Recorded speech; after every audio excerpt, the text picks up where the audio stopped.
Hello and welcome to the show. I'm John Gubba and this is Man Utd, the religion. And coming up on today's show is the Mr. Manchester United of Finland, my good friend Jere Virtanen, proud owner of the Helsinki Red Room, a fabulous collection of more than 33,000 pieces of Manchester United memorabilia. Well, it's 55 years ago this week since Man United played our last competitive match in Finland. We'll be talking about that game more in just a moment. We'll also be hearing about the Helsinki Red Room. And I'm pleased to say that joining me now is the creator and owner of the Helsinki Red Room, Jere Virtanen. Jere, thanks for joining us. How's it all going at the Helsinki Red Room? Hi John, all good in Helsinki. Things are getting together step by step and I think we are almost ready to you guys to come here. Absolutely looking forward to it. As you know, I was due there in March with Brian Robson, Wes Brown, Lee Martin and Ben Thornley. And all the guys were so looking forward to the trip, as they were all keen to tell me. Here's a couple of messages I filmed for you at a hotel football a few weeks before we were due to fly out. It's a really exciting prospect for all the lads that are coming over. So we're looking forward to meeting a few of the fans, having a chat about the footy and seeing a bit of Helsinki. Along with Wes Brown and Brian Robson, my hero by the way, we are all really excited about coming over to Finland. We've heard a lot about Jere and his new project and it looks extremely exciting and we cannot wait to get over. But then of course the pandemic struck, so we've all been waiting for things to change. Do you think we'll get to make the trip before the end of the season? Yeah, I'm hoping it's going to happen early next year, but let's hope the pandemic will ease up and it's safe to come here, and then we have our opening events and we do some magic here. I'm waiting safe you guys to come here, then we do it, not before. I want you guys to be here when we open the Red Room, so hopefully it's going to happen early next year, but you never know. At the moment it's just guessing. As I said in the intro, you've got over 33,000 pieces of memorabilia. How did it all begin? No idea. When I was 5 years old, I started playing football and I chose number 7 because of Robbo, and from there on I have been part of the United family. What comes to the items here, I have no clue why I end up to be a collector. It's more than 33,000 now, more coming every week. Fellow Reds sending some new stuff almost every week. I think it's more or less that I love stories, just like you do with your documentary, John. You know, it's all about stories. Maintaining them here and then telling them forward to other fellow Reds. So I'm really honored to be kind of one piece in the puzzle to tell the story of United. In the meantime, of course, you've had some amazing publicity. I've seen you on TV, on chat shows and in major publications, including CNN in America. So I'm wondering, how hard has it been to delay opening the Red Room to the public? Yeah, I haven't opened anything, and it's kind of, it makes me humble that people actually do care about these kind of stories about a crazy Finn collecting some stuff. So it's absolutely crazy for me to see that the medias like CNN created amazing story about me and the Helsinki Red Room, and because of my fellow fans, it ended up to be on the front page. And things got really wild after that. It was like 24 hours getting messages all over the world, like more than 5,000 within a day. It was crazy, absolutely. So I'm wondering, Jere, with so many bits of memorabilia, it probably changes all the time, but do you have any favourite items?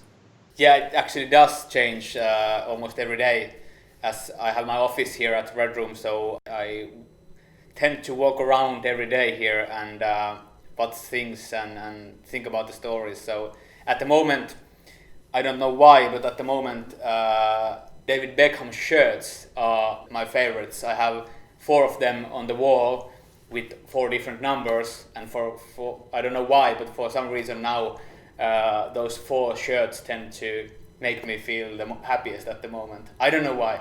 I'm sure they'll all be very popular items when people come to visit. Now then, let's talk about the anniversary of that match 55 years ago.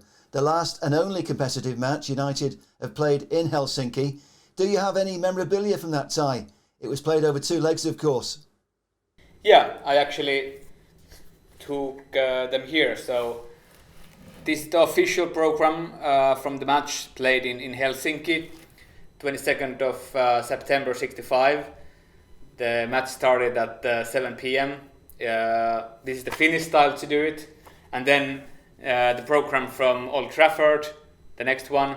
You see the difference. So yeah, it's really interesting to have these items. As you said, it's the only official United match played here, and I think these kind of memorabilia, there ain't that many of them left. I don't know why. It's really hard to find these. That's fantastic. Now, I know you have a very popular podcast in Finland where you talk about all things Manchester United, and I believe you've been talking to 2 of the Finnish players who played against United back in 1965. What can you tell me? Yeah, 2 of the players who played in that game, Jaakko Murtovaara and Markku Peltoniemi, they are huge United fans. They became fans already before that match because of they heard about the Munich air disaster. But after those 2 games, they have been, as they said to me, their lives changed because of United, and really amazing lads. They spent a few hours with me. I interviewed them to my podcast about the match, and Markku, actually, he was only 17 years old when they played here in Helsinki, so he was in school.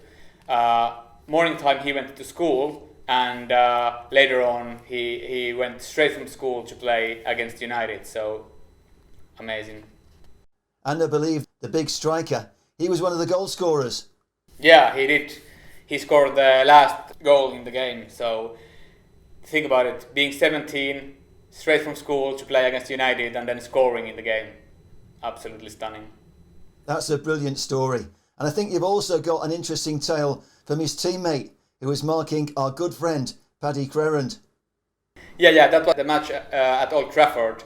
His nickname is Jaska, the guy. Jaska tackled him big time, and there was some blood coming out from his knee. And he actually said that he feels still really sorry that the guy Paddy just came back from being injured, and then he tackles him big time. So 55 years of thinking about that tackle, that's a long time. That's a fantastic story. And I actually spoke to Paddy earlier, and he couldn't actually remember it, but this is what he said. John, that happens in football. If by any chance you speak to the fella, tell him he didn't do it very well because I played the following Saturday. Okay. If he'd been any good at fouling, I wouldn't have played the following Saturday, or maybe the Saturday after that. I'll tell you something. It might have been the other way around. That's what I thought when he told me. What Paddy did remember, of course, was that he also played in Finland that same year, in fact, for a World Cup qualifying game. And it was a game when Denis Law scored a goal. Obviously, you wouldn't remember it, but I wondered if you had any recollection or knowledge of the fact that Paddy had also come to play for Scotland. No, actually, I didn't know that. It's nice to be able to give you some information. So let's stick with United's match against HJK then. I know in the second leg, George Best scored twice, Bobby Charlton got one, and John Connelly scored a hat-trick, and it ended 6-0. So who got the goals in Helsinki? Actually, the version of program I have, somebody has marked things down here, so the goal scorers for United were Dave Hurd, Denis Law, John Connelly, and they didn't mark the Finnish ones, but I know Kai Palman did actually score the first goal from free kick, and then of course the youngster Markku Peltoniemi, 17 years old, scored the second one. I think it was something like 71st minute or so. So 2-3 for United, and kind of all still up, but then at Old Trafford, good night. Fantastic for Finland when you get the Manchester United players coming over. And another good friend of mine is Gordon Hill. I was speaking to him yesterday, and he played in Helsinki as well, didn't he? What do you know about Gordon in Helsinki? Yeah, I think he played 2 or 3 games in this club, HJK. And I think he scored some goals also, right? He tells me he played twice and he scored twice, so that's not a bad record. I don't know why he left, but that's a story for another day. I'm sure he'll tell us when we get him on the show. Yeah.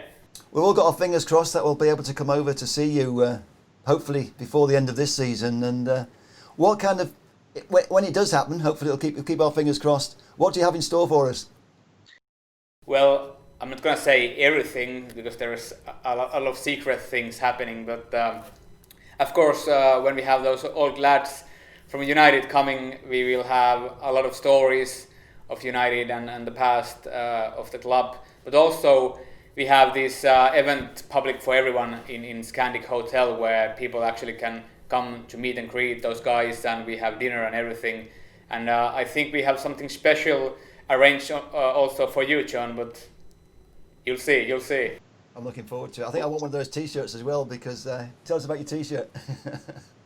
Yeah, I mean, I'm always active with other fans around the world, and in this case, this guy who is creating these adored themed shirts, I just asked whether he could do something for me for Helsinki Red Room, because I actually like his stuff, and he's like, yeah, of course. And then we end up to have this kind of shirt now. For me, it's just, if you keep networking, you end up to have really strange items. But this is not strange. This is beautiful. Absolutely fabulous. What I'm wondering though is, with all the amazing publicity that you've had since we were due to come over, and I've seen a lot of activity on social media, you keep very active. How hard is it to keep the public at bay, because people must be really crying out to come and visit the Helsinki Red Room?